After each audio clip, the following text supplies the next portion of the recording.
Meu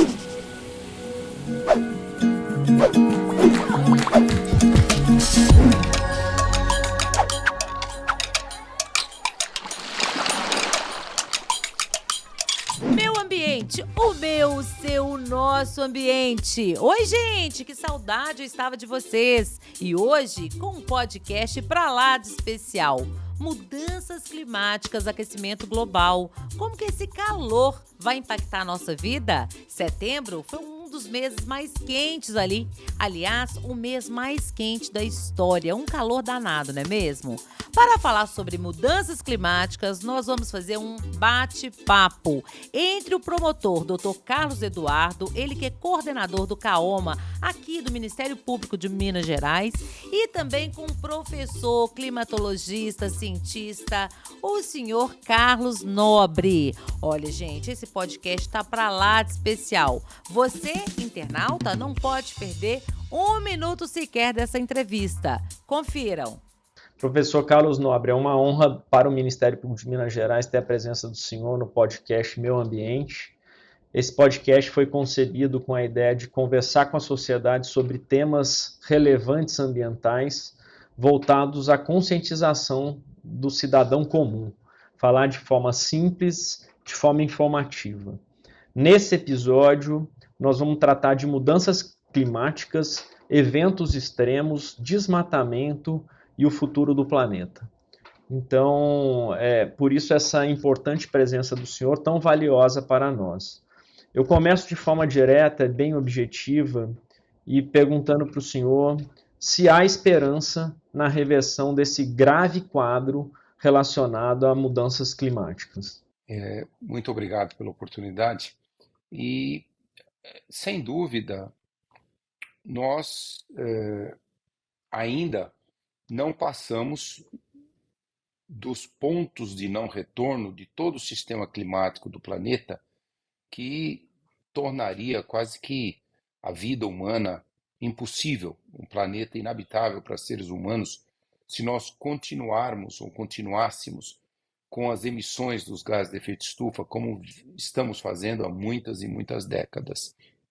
Então, os países todos se comprometeram no chamado Acordo de Paris, assinado em 2015 em Paris e depois reformulado em 2021 na reunião da Convenção Climática COP 26 na Escócia, em Glasgow, na Escócia, em que os países colocam metas muito importantes, que são reduzir todas as emissões em quase 50% até 2030 e zerar as emissões líquidas dos gases de efeito estufa até, no máximo, meados do século 2050. É possível atingir esses objetivos? Possível é. Infelizmente, nós não estamos caminhando nessa direção. As emissões continuaram aumentando, 2022 foi o ano com a máxima emissão, 2023 elas serão maiores. Então fica um enorme desafio como reduzir as emissões em quase 50% até 2030. Se continua, 70% quase das emissões é a queima de combustíveis fósseis para gerar energia para os veículos, a eletrificação das frotas de veículos está acontecendo no mundo inteiro, mas ainda de forma lenta, e também se gera muita energia elétrica a partir dos combustíveis fósseis, as termoelétricas. Então, e também a gente vê ainda no mundo quando se busca começar agora a explorar novas minas de carvão, novos poços de petróleo, de gás natural, tudo isso para gerar energia, novas explorações. Quando uma exploração de uma fonte de combustíveis fósseis como essa, elas podem permitir a exploração e a emissão desses gases por muitas e muitas décadas.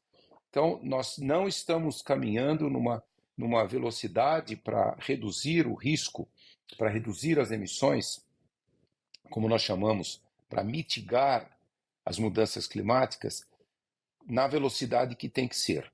os compromissos dos países, agora na 27ª Conferência da Convenção Climática, a COP27, no Egito, em novembro do ano passado, se a gente olhar todos os compromissos que os países assinaram, a temperatura poderá chegar em 2050 2,4 a 2,6 graus mais quente, muito acima do 1,5 graus que é o grande desafio e colocado no Acordo de Paris e que os países todos se comprometeram a cumprir esse acordo. Então, realmente é possível fugir do enorme risco que as mudanças climáticas trazem para todo o planeta, até para nós humanos?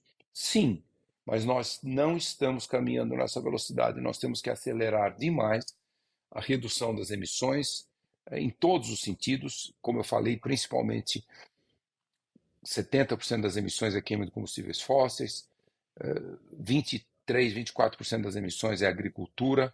É possível praticar uma agricultura muito mais sustentável, que emita muito menos, é possível, mas a velocidade de transição para essa agricultura, chamada agricultura regenerativa, pecuária regenerativa, ela está sendo muito lenta em todo o mundo e certamente isso tudo também está muito lento no nosso país, o Brasil.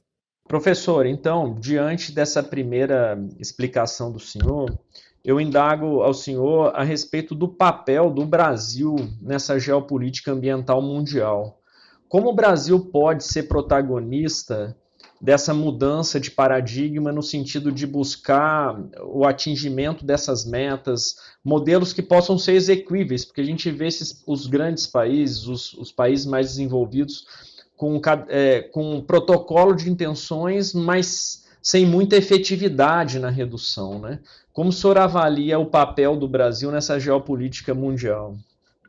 Olha, o Brasil, lá atrás, em 2016, 2015, 2016, lá na COP de Paris, que criou o Acordo de Paris, o Brasil foi muito ambicioso. O Brasil foi o único país em desenvolvimento de grandes emissões que se comprometeu a reduzir as emissões em 50% até 2030 e zerar as emissões líquidas até 2050. Agora, recentemente, em Nova York, na reunião anual da Assembleia Geral da ONU, também o Brasil levou, o presidente Lula, a ministra Marina Silva, levaram essas posições. O Brasil refez as suas metas, reduzir as emissões todas do Brasil em 48% até 2025, né, em 3 anos, e zerar as emissões e reduzir em 53% as emissões até 2030. Se o Brasil atingir esses objetivos, ele será o primeiro país de grandes emissões a cumprir os objetivos do Acordo de Paris, muito antes de China, Estados Unidos, Rússia, Índia. O Brasil é o quinto maior emissor, né, depois dessa ordem: China, Estados Unidos, Rússia e Índia. O Brasil é o quinto maior emissor e ele, muito antes desses outros países, estará cumprindo as metas do Acordo de Paris e será o primeiro grande país do mundo, um país de grandes emissões, a cumprir as metas. Então, o Brasil assume um papel importantíssimo de liderança, assume também um papel importante de liderança para todos os países em desenvolvimento, em especial os países tropicais. Nós tivemos, nos primeiros 9 meses desse ano, uma grande redução do desmatamento da Amazônia, cerca de 57% de redução em comparação com os primeiros 9 meses de 2022. Infelizmente, houve um aumento do desmatamento cerrado, mas tem que ser combatido com muito rigor e com muita eficácia. Mas também as emissões, provavelmente com essa redução esse ano, nós já reduzimos em mais de 250 milhões de toneladas de gás carbônico e outros gases de efeito estufa, as nossas emissões esse ano comparado com 2022. Então, de fato, é muito importante esse papel do Brasil, líder mundial na redução das emissões, um país de grandes emissões que vai rapidamente na direção de atender os objetivos do Acordo de Paris. Eu acho que isso tem um papel muito significativo, não é só simbólico, não, é demonstrar, por exemplo, para todos os países tropicais que se pode zerar os desmatamentos rapidamente. O Brasil tem planos de zerar os desmatamentos de todos os biomas até 2030. A maior parte dos desmatamentos tropicais, quase todos os desmatamentos de florestas no mundo são os países tropicais. Então, e também, logicamente, na nossa Amazônia, fazer com que todos os países amazônicos também caminhem nessa direção. Esse papel de liderança do Brasil é muito importante para nós até aumentarmos a nossa expectativa, a nossa esperança de que todos os países do mundo vão buscar imediatamente, rapidamente, soluções importantíssimas para combater essa grande emergência climática. Nesse papel, faz muito sentido o que o senhor menciona e assume grande relevância o papel do Ministério Público, sabe? Porque aqui em Minas Gerais mesmo, nós temos várias operações ligadas ao combate ao desmatamento e é um grande desafio. Nosso desafio atualmente é identificarmos formas e modelos de atuação que nos faça atuarmos de forma preventiva, né? Entendemos que não adianta ter grandes operações com combate a grandes desmatamentos, mas com ele já ocorrido. Nós temos que ter um modelo de identificação desse cenário para evitar que o desmatamento ocorra, né? Para você restaurar uma área leva muito tempo, faz muito mais sentido a gente atuar de modo preventivo, né? Então, como o senhor vê, como esse podcast é muito direcionado ao cidadão comum, ao nosso ouvinte da Rádio Itatiaia, como que o senhor faz a ligação desse modelo que é concebido e discutido hoje atualmente por todos os grandes países para a atuação cotidiana de um cidadão comum? Como ele pode contribuir de uma maneira individual, mas que ela possa se transformar para toda a coletividade com um modelo um formato de um novo modelo de consumo, que o senhor possa também cada um contribuir para essa atuação e para que evitemos um colapso global de aquecimento. Sem dúvida, o papel do cidadão, o papel do consumidor é muito importante globalmente. O Objetivo de Desenvolvimento Sustentável número 12 da ONU diz que tem que ter a produção e o consumo sustentáveis e responsáveis. Então, qual o papel do consumidor? Muito significativo. Aqui no Brasil, em particular. Por quê? Porque 75% das emissões dos gases de efeito estufa no Brasil vem do desmatamento, 50%, e 25% da agricultura. Quase todo o desmatamento em todos os biomas brasileiros é feito de forma ilegal. Mais de 50% das emissões brasileiras estão diretamente relacionadas com a pecuária, é o desmatamento para fazer pastagens para a pecuária e é a emissão direta da pecuária. O boi tem fermentação entérica e ele arrota muito metano. O metano é um poderosíssimo gás do efeito estufa. Por outro lado, a ciência aqui no Brasil, ela já avançou, já mostrou que é possível praticar uma agricultura regenerativa, uma pecuária regenerativa, que reduz muito as emissões de gás de efeito estufa. E, inclusive, há vários exemplos, bons exemplos, ainda em número pequeno no Brasil todo, da chamada pecuária regenerativa, sistemas integrados lavoura, pecuária, floresta, que chegam a emissões líquidas zero. Quer dizer, por mais que tenha uma emissão do arroto do boi de metano, você absorve muito carbono no solo, você faz a pastagem reservar, armazenar muita matéria orgânica, muito carbono no solo, e você fica com emissões líquidas zero.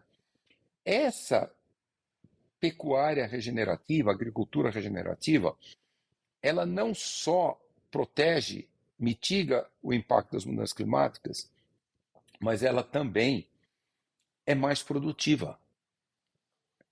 E na pecuária regenerativa, ela é também mais lucrativa. Então, por que isso não tem uma escala? Economicamente faria mais sentido essa pecuária produtiva, agricultura produtiva. É porque, infelizmente, muito da expansão do agronegócio esteve sempre, por muito tempo no Brasil, associado com o crime organizado, com a grilagem de terra, com o roubo de madeira. Então, nós temos que realmente combater muito isso. E onde que o consumidor tem um papel importante? No Objetivo de Desenvolvimento Sustentável da ONU, consumo responsável, consumo sustentável.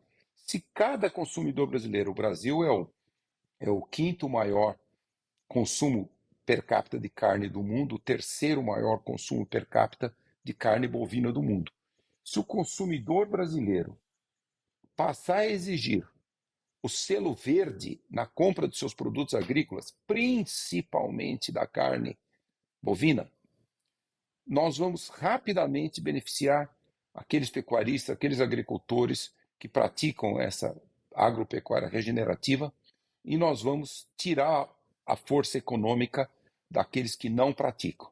Então, esse me parece o brasileiro, ele tem que ter esse sentido, esse poder democrático que nós temos como consumidores. Nós podemos escolher, podemos continuar consumindo exatamente o que a gente consome hoje, ainda que, globalmente falando, o excessivo consumo de carne, principalmente carne bovina, leva a uma série de problemas de saúde. Então, a medicina até recomenda uma diminuição do consumo de carne para melhorar a saúde. Mas, mesmo assim, bastaria que o consumidor brasileiro fosse no açougue, no mercado, no supermercado, e exigisse o selo verde. Exigindo o selo verde, logicamente, nós precisaríamos ter sistemas muito avançados de monitoramento.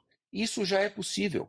Já há várias fazendas pecuárias no Brasil que colocaram um chip na orelha do boi e dá para saber, desde o nascimento do bezerro até levar para o abate, exatamente onde que esse boi esteve, qual o desmatamento, se houve desmatamento, se não houve, porque o sistema de monitoramento dos satélites hoje, diariamente, e eu estou aqui em São José dos Campos, onde se localiza o Instituto Nacional de Pesquisas Espaciais, o INPE, que faz um belíssimo sistema de monitoramento diário de toda a alteração da vegetação em todos os biomas brasileiros. Então, é possível saber diariamente onde acontece um desmatamento, e é possível, para esses bois que têm o chip, dá para saber exatamente se eles nunca tiveram associados a desmatamento. Então, o consumidor brasileiro tem que entender que ele tem um papel muito importante. A carne de sistemas de pecuária regenerativa, ela é o mesmo preço de toda a carne, não tem nenhum efeito econômico prejudicial, mas o consumidor brasileiro tem que entender. Para o Brasil zerar as suas emissões, é muito importante o consumo responsável dos produtos da agropecuária. Isso é conscientização, né, professor? Eu acho que é a busca de todos nós, né? Conscientização de modo a pensar coletivamente, né? Acho que faz todo o sentido o que o senhor coloca e pergunto ao senhor com relação aos automóveis, né? O senhor vê uma perspectiva a curto prazo de modelo é, dessa redução dos automóveis de combustíveis fósseis para o modelo elétrico? O senhor vê isso como uma alternativa? Me parece ainda um modelo muito caro a ser oferecido de maneira universal a todos, né? Como que o senhor vê essa questão dos automóveis? Sem dúvida, uma boa parte da queima dos combustíveis fósseis no mundo, ela vai para o transporte, né? No Brasil, quase 50% das emissões da queima de combustíveis fósseis é para o transporte. E, felizmente, a eletrificação dos veículos está se acelerando globalmente falando, e não vai demorar muito para os carros elétricos serem mais baratos que os carros a combustível fóssil. Nós estamos muito próximos de chegar nisso.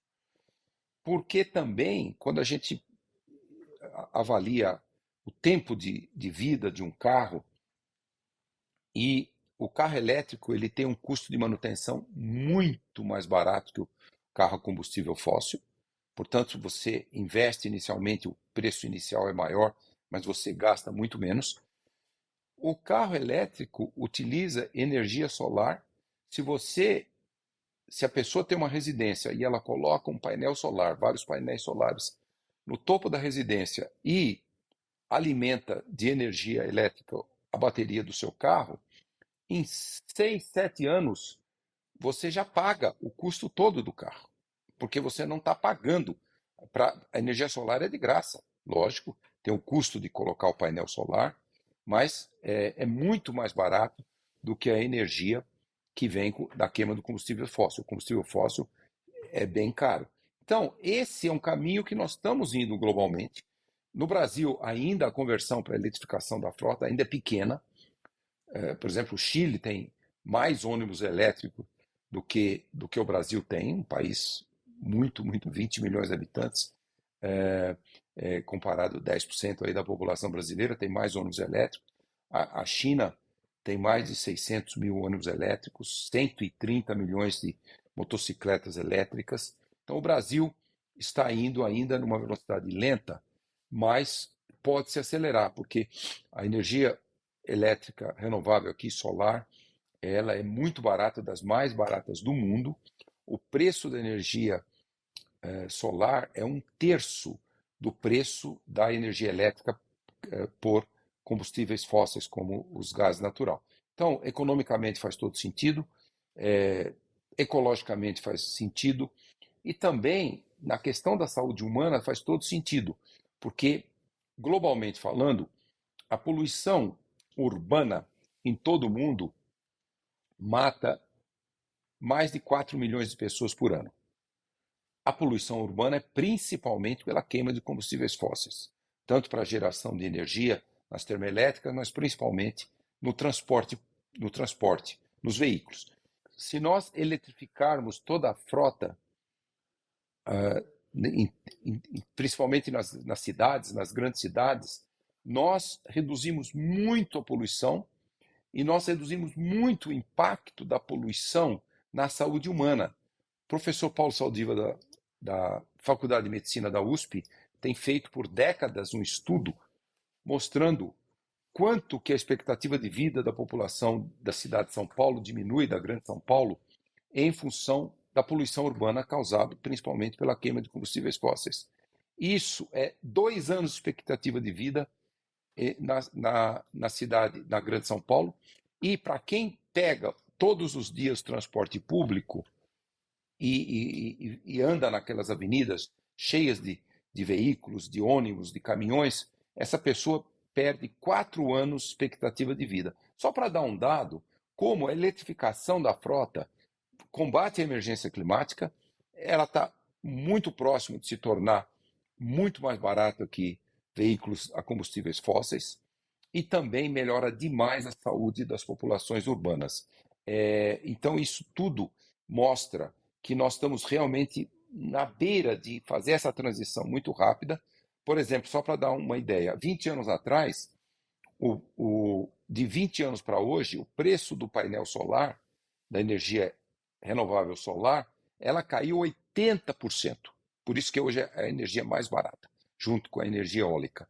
Então, também, a eletrificação de toda a frota no mundo vai, muito em breve, se tornar não só factível do ponto de vista de reduzir as emissões, mas também economicamente. Vai ser o tipo de veículo mais barato, só que a gente tem que dar uma enorme escala para rapidamente converter, não, vamos dizer assim, em 10 anos seria o máximo que a gente podia esperar para toda a frota de ônibus, por exemplo, das grandes cidades brasileiras, terem só ônibus elétricos. Nós estamos ainda com um número inicial muito modesto, muito simbólico, mas nós temos que acelerar muito, e o Brasil tem um enorme potencial para ser, como eu falei, o primeiro país a zerar as emissões líquidas, e também o Brasil tem um dos países que tem o maior potencial de energias renováveis, como solar, eólica, e também a produção desse enorme potencial que é o hidrogênio verde. O Brasil tem um grande potencial de produzir o hidrogênio verde,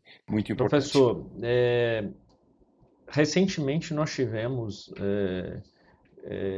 algumas cidades brasileiras sofrendo altas temperaturas, né? E de forma quase concomitante, a região sul sofrendo com graves chuvas e eventos extremos. É um fato que cada um de nós, cidadãos comuns, nós observamos um aumento nesses eventos extremos e até um país abençoado como o Brasil já tem eventos que raramente aconteciam. E muitos questionam esses eventos como já consequências desse aquecimento global. Pela experiência do senhor, tem alguma relação ou são eventos, são fatos isolados que são naturais? Não há nenhuma dúvida, os relatórios do painel intergovernamental de mudanças climáticas, o IPCC, deixou muito claro no seu relatório 2021-22 que o aumento na frequência dos eventos extremos, sejam chuvas intensas, ondas de calor, secas, ressacas nas costas, tudo isso é devido ao aquecimento global. Não há nenhuma dúvida. São fenômenos naturais que estão já acontecendo com muito mais frequência e batendo recordes também. Isso, por exemplo, o El Niño mais forte do registro histórico foi 2015 e 16, o ano mais quente, os meses de junho, julho, agosto, setembro, mais quente do registro histórico é esse ano 2023. Teve ondas de calor o ano passado na Europa que levou à morte de 61 mil pessoas. Esse ano estão batendo o recorde, ondas de calor na Europa, no sul dos Estados Unidos, México, partes da Ásia, e tivemos esse recorde de ondas de calor também em grande parte do Brasil. Tudo isso tem a ver com o fato de que, quando a gente tem um planeta mais quente, os oceanos evaporam mais água. E você tem mais vapor de água na atmosfera. E esse vapor de água começa a gerar regiões com chuvas muito mais intensas, e associado com essas chuvas mais intensas, você tem sistemas atmosféricos como ciclones extratropicais ali no sul do Brasil, se tornam mais intensos, e em outras regiões você tem secas muito mais intensas e sistemas meteorológicos que ficam estacionados ali, a gente chama sistemas de alta pressão, que não permitem a formação de nuvens, então o sol bate muito forte e ali fica uma região muito quente com ondas de calor. Tudo isso são fenômenos naturais, meteorológicos naturais, que estão se tornando muito mais intensos, frequentes e batendo recordes. Isso só se deve ao aquecimento global. A ciência não tem nenhuma dúvida a respeito.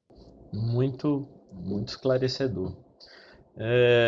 E com isso os vulneráveis, né, o que a gente chama de racismo ambiental, né, professor? Os mais vulneráveis, os hipossuficientes, cada vez mais sujeitos a esses efeitos, né?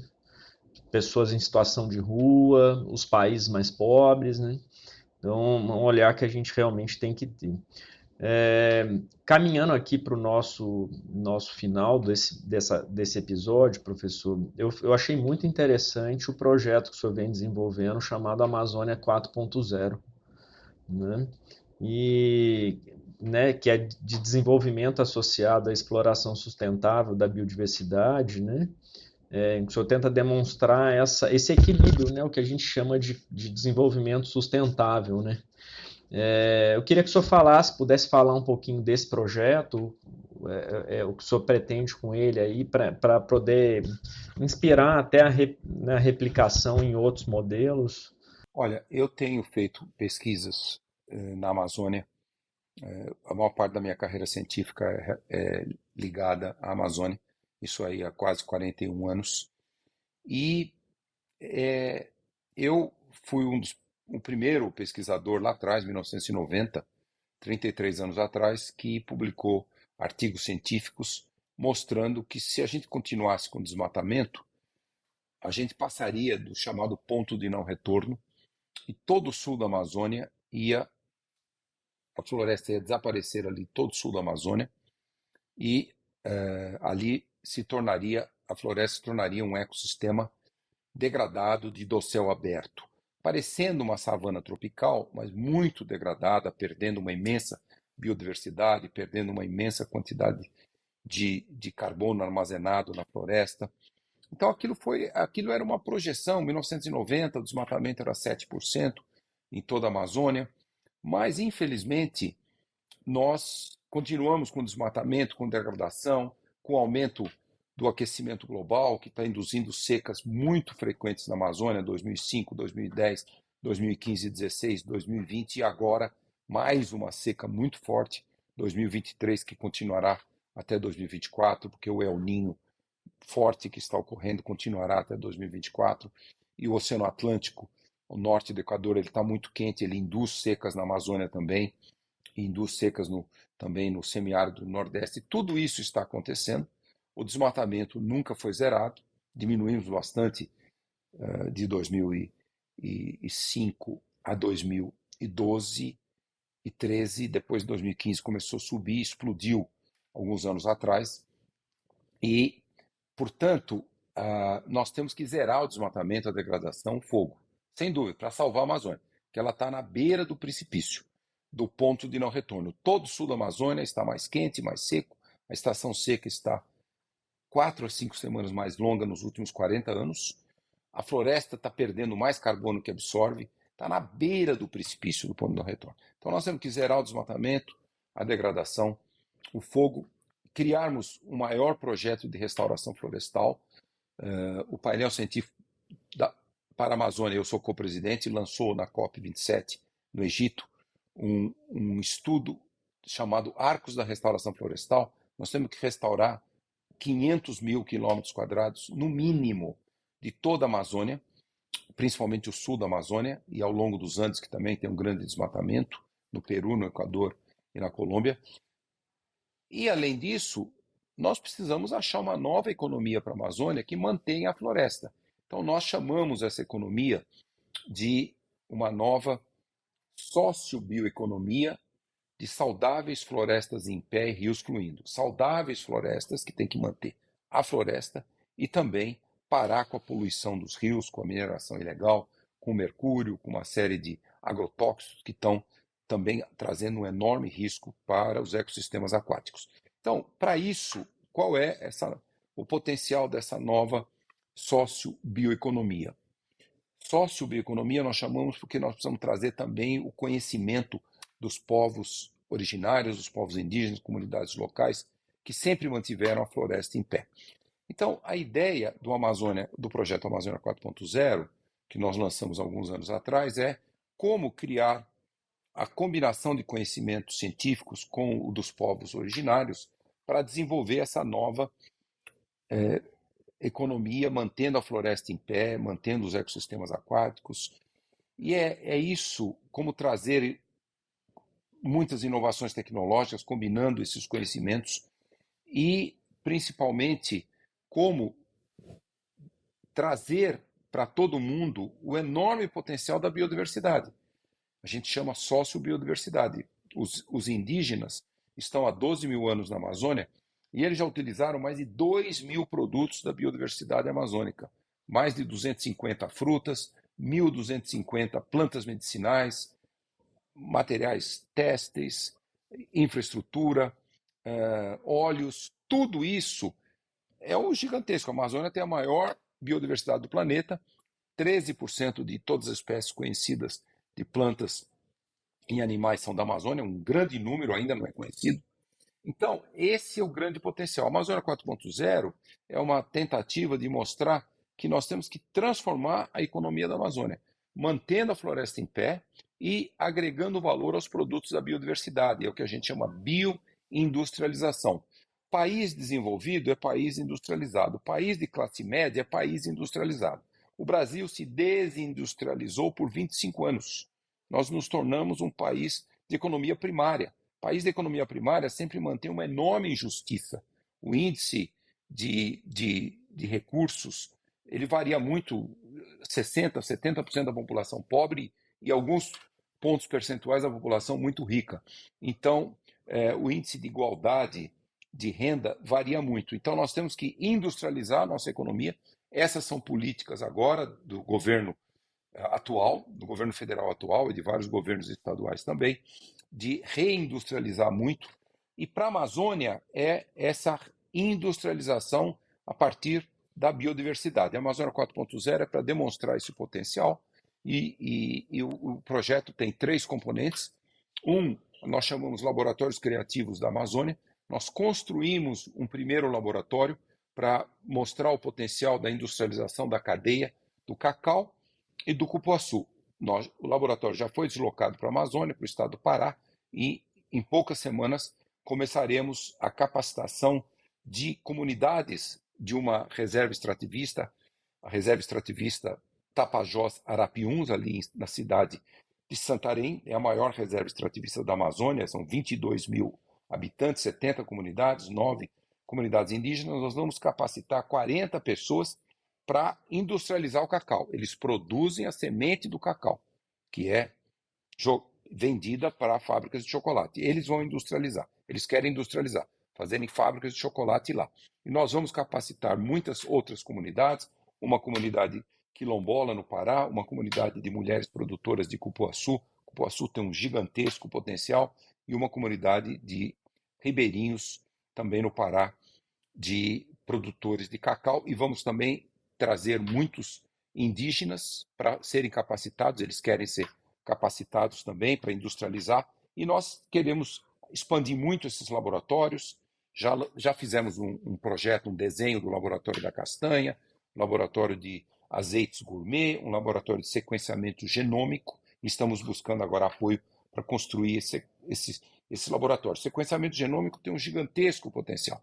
Economicamente, se fala que a partir dos anos 30, o sequenciamento genômico vai ser uma indústria de trilhões de dólares na economia mundial. O Brasil tem a maior biodiversidade e nós temos que fazermos esse sequenciamento genômico, e isso tem um valor muito grande. Então, essa é a ideia, e logicamente também podemos pensar também na capacitação em inúmeros outros produtos da biodiversidade, como açaí e vários outros produtos. Bom, então esse castanha, né, que nós já desenhamos um laboratório para castanha. Aí esse é um componente. O segundo componente é uma escola de negócios para a floresta, em pé. Então nós já desenhamos 19 cursos, agora estamos buscando recursos para fazer uma plataforma online, já fizemos a plataforma online, agora colocar esses 19 cursos, distribuir amplamente em todas as universidades amazônicas, em português, espanhol e inglês, para que se forme um grande número de jovens futuros empreendedores, startups, para essa nova bioeconomia de floresta em pé. E o terceiro componente é um enorme desafio, que nós estamos desenvolvendo um estudo para mostrar a importância de construir o chamado Instituto de Tecnologia da Amazônia. Nós queremos construir um instituto de altíssimo nível, padrão do MIT dos Estados Unidos. O MIT é o nosso parceiro nesse projeto, várias universidades são parceiras na Amazônia, fora da Amazônia. Construir um instituto de tecnologia panamazônico, ele não vai ser só numa cidade, ele vai ser em um grande número de países amazônicos, distribuído por toda a Amazônia, parcerias público-privadas para criar os parques tecnológicos inovadores para desenvolver essa nova bioeconomia. E aí estamos torcendo muito, estamos finalizando agora, até o começo de 2024, o estudo de viabilidade, e esperamos que os países amazônicos todos, vamos dizer assim, concluam que é muito importante desenvolver esse Instituto de Tecnologia da Amazônia em toda a Amazônia, e vamos buscar financiamentos governamentais, financiamentos dos bancos de desenvolvimento, financiamento do setor privado, para construir realmente esse instituto de belíssima qualidade, formando milhares de estudantes de graduação, pós-graduação por ano, para essa nova bioeconomia. Então esses são os 3 componentes aí do Amazônia 4.0, e nós esperamos realmente acelerar cada vez mais, trazer muitos parceiros de todo o sistema universitário, institutos, principalmente da Amazônia, para dentro e com essa enorme capacidade de tornar as populações amazônicas muito mais preparadas para essa nova bioeconomia. Parabéns, professor. Que projeto interessante, né? Nós caminhamos aqui para o final desse episódio, né? O Meu Ambiente, nosso podcast do Ministério Público em parceria com a Rede Itatiaia, teve nesse episódio a honra de receber o professor, cientista e climatologista Carlos Nobre. Professor, foi uma honra para mim, especialmente, para todos nós, conhecê-lo, mesmo que virtualmente. Fica o convite aqui do Ministério Público de Minas Gerais para que o senhor venha nos visitar, possa fazer uma apresentação aqui para promotores, sociedade civil, ambientalistas. Foi uma conversa extremamente esclarecedora, um orgulho realmente para mim poder conversar com o senhor. E para encerrar, eu gostaria que o senhor pudesse aqui deixar uma mensagem para as futuras gerações, que se o senhor pudesse olhar para alguém do futuro, qual que seria a mensagem que o senhor deixaria para que esse cidadão pudesse olhar para a nossa situação atual e entender o planeta que nós deixamos para eles? Sem dúvida, a mensagem, principalmente para as novas gerações, é buscar combater a emergência climática. Nós vivemos uma emergência climática que nós humanos, 250 mil anos de Homo sapiens no planeta, nós nunca vivemos, nem mesmo os nossos antepassados primatas viveram, ou mesmo os nossos antepassados Homo erectus, por exemplo, nunca viveu mais de 1 milhão de anos. Então, as novas gerações têm esse enorme desafio. A minha geração só mostrou o risco, mas nós não conseguimos reduzir esse risco, a minha geração.